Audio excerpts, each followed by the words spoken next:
Assalamualaikum warahmatullahi wabarakatuh, teman-teman semuanya. Video spesial yang mana Ari Untung undang Habib Hanim Alatos di dalam podcastnya. Mari kita lihat teman-teman videonya. Kita lihat apa isi podcast tersebut. Mari kita lihat langsung saja video ini. Mengenai perbedaan pandangan kan hampir di setiap presiden, IB kan pernah merasakan kemudian menginap di Hotel Prodeo lah kalau kita bisa bilang gitu ya. Ponpes. Di Ponpes. Nah, ini menarik ya. Saya juga sebenarnya mau nanya sama beliau, coba kembali kalau tapi belum ada kesempatannya juga untuk ketemu. Dan beliau adalah mantunya yang melihat langsung, bahkan sempat merasakan. Setahun. Tahun berapa? Dua tahun lalu ya? Iya, mondok 1 tahun di pondok pesantren Bareskrim Mabes Polri. Itu juga masuk. Baru beliau. Gimana gitu perasaan dia, Pak? Pengalaman dalam gimana? Kalau bicara pengalaman, kalau masuknya ya kita udah sama-sama tahu lah itu kasus politik ya. Kasus politik. Lucu masuk penjara gara ngomong baik-baik saja. Kasus RSUI itu. Benar. Kita sama-sama tahu lah itu kasus politik. Di dalam itu alhamdulillah walaupun kasusnya kasus politik, tuduhannya karena membuat keonaran, kebohongan yang pasal yang waktu itu dibuat pasal Undang-Undang Nomor 1 tahun 46 Tuhan ingat. Ayat pasal 14 ayat 1. Itu undang-undang yang sebetulnya di tahun 46 itu dibuat untuk mencegah strategi Belanda di dalam mengacak-acak Indonesia. Mereka menyebarkan berita bohong untuk membuat keonaran. Undang-undang itu dilahirkan untuk menangkal Belanda sebetulnya. Ya, tapi diterapkannya ke kita. Undang-undang itu nggak pernah diterapkan selama di zaman Soekarno, Soeharto, Habibie, Gus Dur, Mega, SBY nggak pernah dipakai. Undang-undang itu dipakai buat ngejerat aktivis baru di zamannya. Oh iya, sebelum kita ada beberapa orang yang pernah. Zamannya Jokowi ya. Jadi kita udah tahu lah prosesnya politik. Kasusnya itu, tapi kita ditaruhnya di blok narkoba. Jadi saya waktu itu imam besar, Ustaz Sobri Lubis, saya bertiga, kami bertiga ditaruhnya di blok narkoba. Bukan di kriminal umum. Kawan-kawan sebagian Ustadz Haris, Habib Ali, Habib Idrus, Ustadz Maman itu di kriminal umum, gabung dengan tahanan-tahanan politik tuh. Saganda Nenggolan, Jumhur Hidayat. Kenapa dibedain, Bib? Ustadz Gus Nur, saat itu almarhum Ustadz Mahir Tuwailibi. Kemudian juga belakangan datang Ustadz siapa yang belum selalu Muhammad yang mualaf. Ini yang masuk penjara yang kadang-kadang agak kenceng ya. Beliau juga siapa namanya? Waktu itu mungkin karena banyak tahanan politik di sana, mungkin ya pertimbangannya khawatir kalau Habib Rizik kesana jadi. Jadi ditaruhnya Habib di di blok narkoba. Sama saya sama Ustadz Sobri. Tapi ada hikmah besar luar biasa. Apa di dalam itu? Kita penasaran di blok narkoba itu, ini narkoba Mabes Polri ya. Bukan kaleng-kaleng ini, bukan kelas Polres, kelas Polsek.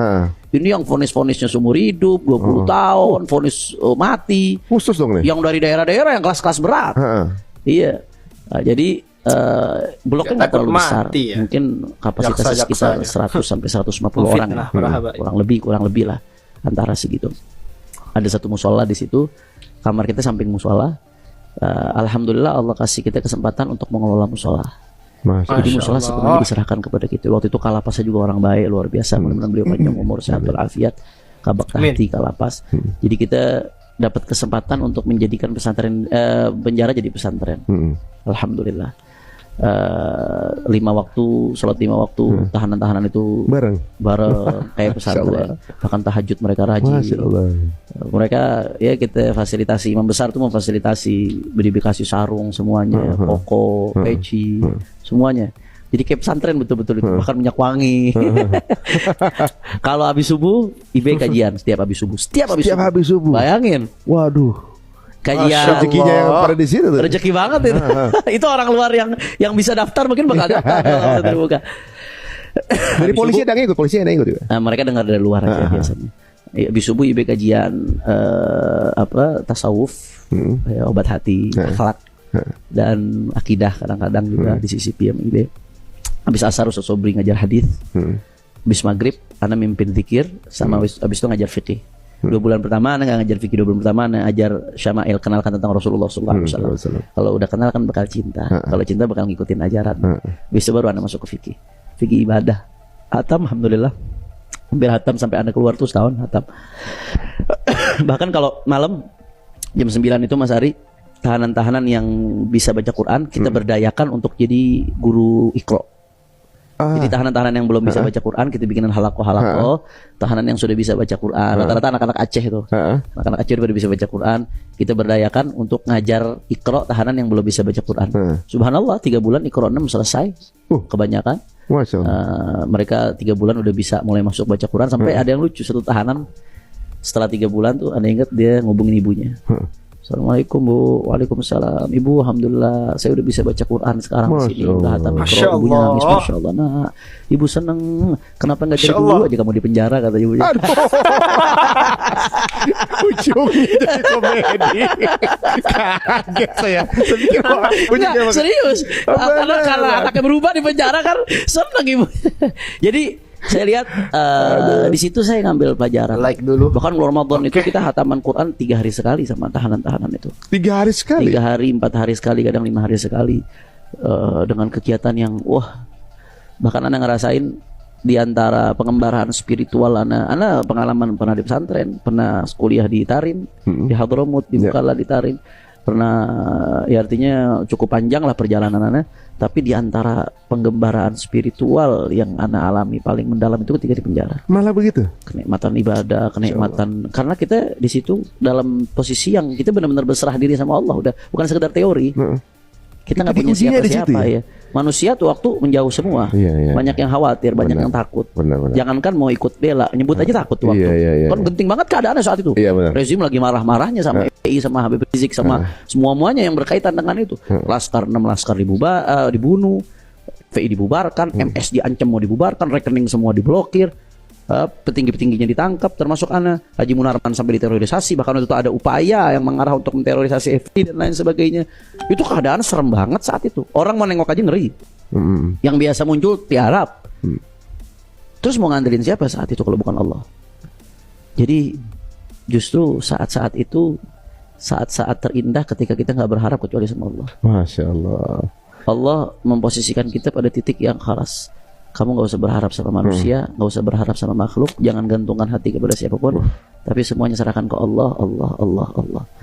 Jadi ya Allah, di satu sisi musibah, tapi di sisi lain ada kenikmatan. Kalau kata ulama, tahta tayyil agdar asrar, di balik lipatan-lipatan takdir itu ada rahasia.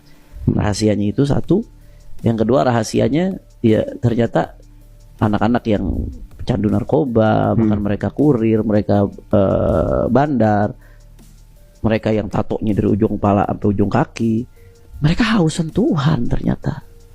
Di situ aneh, melek betul. Mereka benar-benar belum pernah menikmati suasana. Di luar begini, di luar mereka mendekat masjid udah dicurigain, mau nyolong kotak amal, yang banyak tatonya. Masyarakat mandang sebelah mata. Begitu di dalam, mereka dapetin kehangatan. Ngaji sehari 3 kali, diorangin, belajar kesempatan kapanpun bisa nanya, ibadah bareng-bareng. Ana lihat di situ ya Allah, nggak sedikit di antara mereka yang ketika tahajud tuh sujud netesin air mata nggak berhenti. Masya Allah. Nggak sedikit di antara mereka tuh yang istiqomahnya luar biasa. Bahkan kita lihat kita sendiri kalah sama mereka ketika itu. Di situ Anda lihat mereka nih orang-orang yang hidup di dunia yang gelap.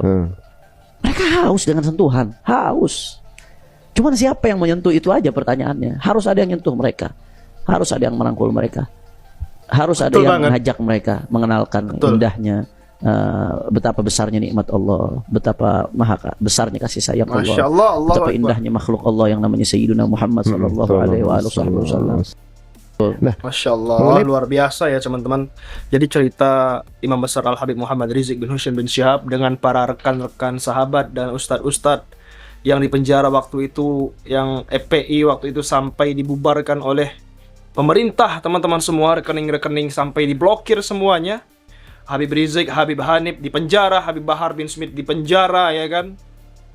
Haji Munarman itu di penjara dituduh teroris. Jadi waktu itu, aduh, wallah, nauzubillah min zalik teman-teman semua ya. Nauzubillah min zalik, waktu itu kriminalisasi itu, aduh, luar biasa. Tapi semua akan dibalas nantilah ya teman-teman, walaupun semua sudah lewat. Habib Bahar, Habib Hanif, Habib Rizik semua sudah bebas penjara. Haji Munarman sudah bebas, Haji Sobri Lubis juga sudah bebas, sudah bisa ceramah semuanya. Alhamdulillah. Berkat siapa? Berkat pertolongan Allah Subhanahu wa taala seperti ini disampaikan oleh Al Habib Hanif Al-Attas, menantu daripada Habib Rizik bin Husain bin Syihab. Masya Allah, luar biasa teman-teman ya. Beliau ngaji, beliau ngajar ngaji, beliau ngajar ilmu fikih, tasawuf di dalam penjara, yang mana bukan masyarakat biasa, tapi orang-orang yang berkecimpung di dunia kegelapan, dunia haram ya teman-teman, seperti bandar narkoba, kurir, dan lain-lain. Ternyata orang-orang seperti itu yang haus akan dengan ilmu agama. Masya Allah. Semoga semuanya sehat selalu, panjang umur ya buat orang-orang yang pernah di penjara, orang-orang yang waktu belajar dengan Habib Bahar, Habib Hanif, Habib Rizik, dan lain-lain. Ya semoga semuanya istiqomah. Nah itu dia teman-teman, podcast Ari Untung dengan Habib Muhammad Hanif Al-Attas, membahas tentang IB waktu di penjara, Al-Habib Muhammad Rizik bin Husain bin Syihab, Ki Haji Sobri Lubis, Habib Hanif, Habib yang lain-lain di penjara waktu itu. Semoga semuanya sehat selalu dan semoga bermanfaat video kali ini teman-teman. Jangan lupa subscribe MPH Channel. Terima kasih. Assalamualaikum warahmatullahi wabarakatuh.